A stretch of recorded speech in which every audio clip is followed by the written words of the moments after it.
I've been thinking about you. No. I've been thinking about you. Mostly.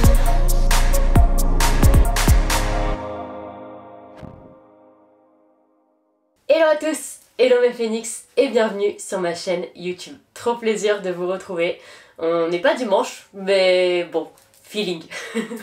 J'espère que vous allez bien, ça fait un petit moment qu'on ne s'est pas parlé face caméra puisque la dernière vidéo c'était le vlog à Londres. C'était super cool comme expérience d'ailleurs et si vous n'avez pas encore vu la vidéo, je vous invite à la voir. Aujourd'hui je voulais vous parler d'un sujet qui me tenait vraiment à cœur, retrouver l'amour après un accident.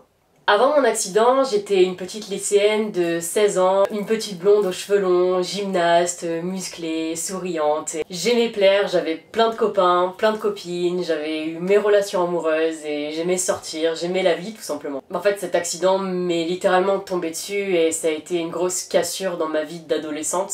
J'ai dû réapprendre à me reconstruire, réapprendre à m'accepter et j'avais trouvé plusieurs solutions et ça passait non seulement par le fait de me couvrir, de cacher mes cicatrices et aussi par le fait de couvrir mon visage de maquillage. Je manquais littéralement de confiance en moi et ce manque de confiance, je le camouflais grâce à ces vêtements ou ce maquillage très épais qui venait blanchir, si je puis dire, mes cicatrices grâce au fond de teint et des crèmes super compactes.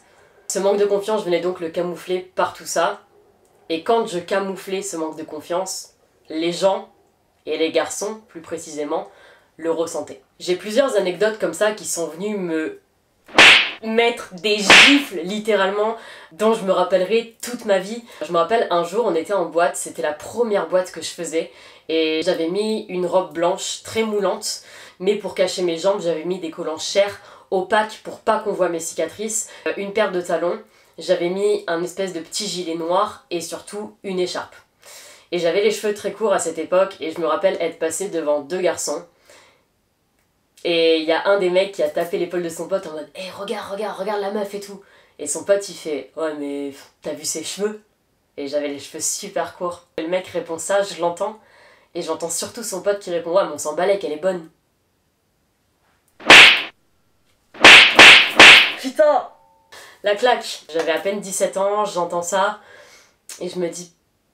Enfin en fait j'étais dégoûtée, ça me faisait tellement mal d'entendre ça et ça m'avait blessée au plus haut point et en fait plus j'entendais des choses comme ça, plus je me blessais, plus je me renfermais, moins je voulais retrouver l'amour ou repartager quelque chose avec quelqu'un parce que vu ce que j'entendais déjà de la bouche de certains garçons, ça ne m'encourageait pas du tout à me découvrir, à m'accepter et à aller de l'avant.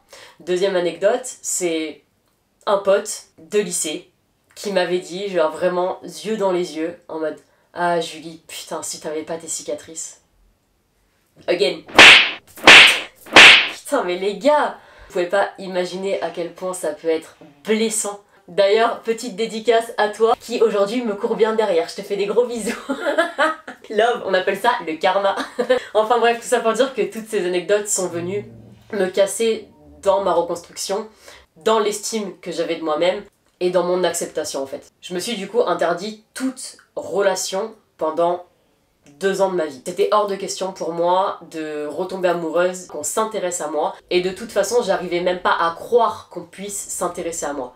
Donc je me suis interdit tout ça, et j'ai refusé des soirées, j'ai refusé des sorties, j'ai refusé des boîtes de nuit, par peur qu'on me juge comme ça s'était fait dans une boîte de nuit auparavant, par peur qu'on me regarde de travers, pourquoi elle a une écharpe, pourquoi elle a un gilet, pourquoi elle a des collants opaques.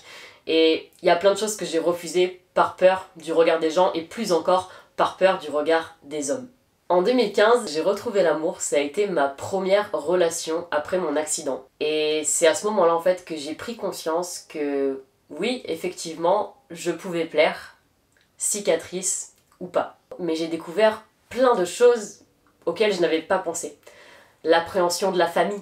La première fois que j'ai rencontré ses parents, je me suis dit mon Dieu mais qu'est-ce qu'ils vont penser? Est-ce qu'ils vont pas être déçus qu'au final ils se mettent avec une fille comme moi? Peut-être qu'ils auraient préféré une fille qui était pas brûlée. Donc j'ai découvert en fait toute cette trame et j'ai commencé à me remettre en question de ouf en mode comment je vais faire pour qu'ils m'acceptent? Déjà quand on n'est pas brûlé on est là en mode putain si la famille elle m'aime pas comment je vais faire? Mais quand on est en plus une grande brûlée et quand on sort d'un accident et qu'on doit se reconstruire, apprendre à s'aimer et que la famille doit nous aimer aussi plus le mec qu'on doit accepter, laisse tomber la galère. Donc j'ai découvert l'appréhension de la famille et j'ai redécouvert surtout ce que c'était que d'avoir un rapport sexuel après un accident. Le premier rapport a été hyper compliqué, c'est-à-dire que c'était hors de question qu'il y ait une once de lumière et je me suis littéralement rhabillée avant de rallumer la lumière, mais quand je dis rhabillée, c'était jean, manches longues, écharpe. C'était hors de question qu'on perçoive un bout de cicatrice en pleine lumière. Et cette relation a duré à peu près 2 ans, mais en fait je me suis rendu compte que pendant ces 2 ans, j'avais beau me rendre compte que je pouvais plaire à d'autres garçons et plaire aussi à mon chéri de l'époque, je me rendais surtout compte qu'en fait, je manquais de confiance en moi. Et je manquais de confiance en moi parce que j'étais encore couverte, parce que je me maquillais encore beaucoup, et qu'au final, dans cette relation, je ne m'encourageais pas à me découvrir. En fait, mon chéri de l'époque m'a acceptée comme ça, mais ne m'a pas aidée dans cette reconstruction. Du coup, j'étais quand même bloquée dans ce cercle vicieux, si je peux dire. Le fait de manquer de confiance en soi dans une relation fait qu'on peut difficilement recevoir de l'amour ou en donner, et ça a mené à une rupture. Ma deuxième relation, quelques temps après, ça a été ce que j'appelle pour moi l'amour reconstructeur. Cet homme m'a littéralement tout donné. Il m'a appris à voir mes cicatrices différemment. Il m'a appris à les accepter. Il m'a appris à les aimer. Et au-delà de ça, il m'a appris à les assumer vis-à-vis des autres. Il m'a accompagné, il m'a conseillé. Il m'a demandé de remettre des t-shirts, il m'a demandé de remettre des robes, il m'a dit vas-y remets des shorts, ces cicatrices c'est ton histoire, Julie faut que tu le fasses, ça fait partie de toi. Et je l'ai écouté, je l'ai littéralement écouté, je me sentais belle dans ses yeux et quand je voyais la façon qu'il avait de me regarder, ça me donnait confiance et je me suis dit si je peux à ce point briller dans ses yeux, pourquoi d'autres personnes ne le ressentiraient pas de la même manière. Il m'a soutenue, je pense, d'une telle manière, je sais pas si c'est possible de soutenir et d'accompagner quelqu'un dans sa reconstruction comme ça. C'était la plus grosse preuve d'amour qu'il m'ait donnée. Il m'a accompagné dans Instagram, il m'a aidé à écrire des textes, il m'a aidé à partager, il m'a aussi appris à pas m'énerver sur les réseaux sociaux. Quelque part, c'est aussi grâce à lui au final que je suis là, en t-shirt, devant une caméra. Ouais, il m'a littéralement appris à me retrouver, à retrouver ma féminité, à m'accepter et à m'aimer. Avec cette relation, j'ai tout simplement compris que tu ne peux pas aimer quelqu'un du plus profond de ton être si toi-même tu ne t'aimes pas. Nous nous sommes séparés tout simplement parce que nous avons pris des chemins de vie différents et certaines personnes rentrent dans ta vie pour t'enseigner des choses, pour t'aider, pour te tirer vers le haut et c'est littéralement ce qu'il a fait en fait. Et à partir de là, tout a changé. J'ai commencé juste à moins me maquiller, à me sentir plus féminine avec moins de superficiel. Au final, j'étais beaucoup plus légère. J'abordais la vie d'une manière totalement différente parce que je savais que je pouvais plaire et je savais que mes cicatrices n'étaient pas un frein à tout ça. Ce que j'aimais pas chez moi pouvait plaire à quelqu'un d'autre. Mais quand je dis plaire, je vous jure que tous mes copains m'ont dit, yeux dans les yeux, qu'ils aimaient mes cicatrices, qu'ils en étaient fous. Et moi au début quand on me disait ça, j'étais là, mais comment tu peux me dire ça? Et un jour j'ai juste compris. Si on repart au tout début, je me cachais, je manquais de confiance en moi, je marchais tête baissée, j'étais renfermée, et les gens ressentaient ce manque de confiance. Et ça donnait incontestablement pas envie de venir me voir. Les gens ressentent le manque de confiance, mais ils ressentent surtout la positivité, les énergies, le bonheur, et ce putain d'amour de la vie.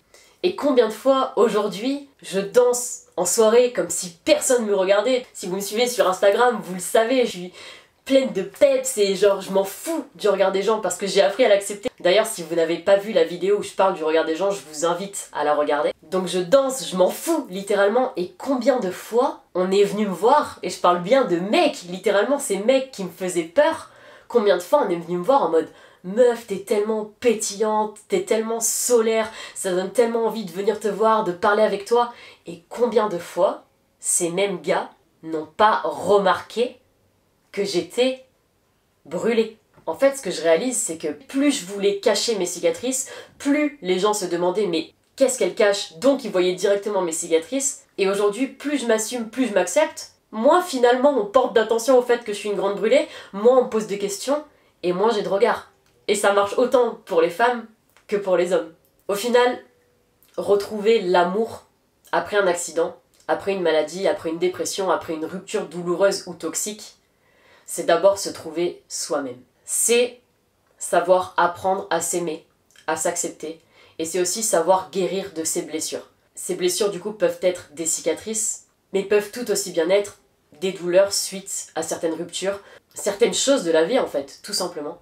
Retrouver l'amour, c'est savoir attirer finalement les bonnes ondes et savoir se servir de tout ce qu'on a de positif en nous pour le faire rejaillir. Et retrouver l'amour, c'est surtout savoir l'accueillir.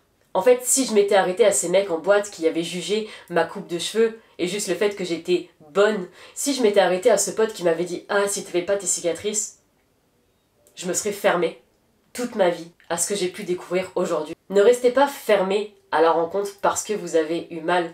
Comme si je vous disais, vu que je me suis brûlée, bah j'arrête de faire des pâtes. Vu que je suis tombée dans la douche, j'arrête de prendre des douches. Il faut aller de l'avant, il faut arriver à relever la tête, il faut arriver à se dire que c'est pas parce qu'on a été déçu une fois qu'on sera tout le temps déçu. Et même si vous avez été déçu, ces déceptions font de vous la personne que vous êtes aujourd'hui. Moi, littéralement, mes ex, j'aime pas les appeler comme ça, mais ils ont fait partie de ma vie. Ils en font encore partie aujourd'hui parce que, quelque part, c'est grâce à eux que je suis devenue la personne que je suis aujourd'hui. Et c'est grâce à eux qu'aujourd'hui, je vois l'amour d'une manière totalement différente. Donc ne restez pas fermés et soyez ouverts, littéralement ouverts aux rencontres. En résumé, ce que j'ai appris avec tout ça, c'est que la féminité ne réside pas dans le matériel, dans des beaux bijoux, dans des talons, dans des belles robes, dans du maquillage, mais bel et bien dans l'estime qu'on a de soi. Et plus tu sauras t'accepter, plus tu entameras une magnifique histoire d'amour, d'abord avec toi-même et ensuite avec quelqu'un d'autre. Je pense que c'est vraiment la clé. Je vais finir sur cette phrase qui peut paraître complètement bateau. Mais ce que vous n'aimez pas chez vous, actuellement, brillera un jour dans les yeux de quelqu'un. Et à ce moment-là, vous saurez qu'il n'y a rien de plus puissant que de se sentir beau ou belle dans les yeux de celui qu'on aime. Prenez du temps pour vous, apprenez à vous trouver, soyez tolérant avec vous-même, sachez vous pardonner d'abord et sachez pardonner ensuite. Et je suis sûre qu'il vous arrivera des choses formidables. En tout cas, si moi je l'ai fait, et si je suis arrivée à passer au-dessus de tous ces petits gars là, meuf, tu peux le faire aussi, et mec, toi aussi tu peux le faire. Merci d'être resté jusqu'au bout, j'espère sincèrement que cette vidéo vous aura plu. Je vous attends en commentaire comme d'habitude. N'hésitez pas à me donner des idées de vidéos, des sujets que vous aimeriez que j'aborde. En tout cas, j'ai plein d'idées. Je vous retrouve très bientôt. Le prochain contenu risque d'être incroyable. Je vous en dis pas plus, je vous dis à très vite.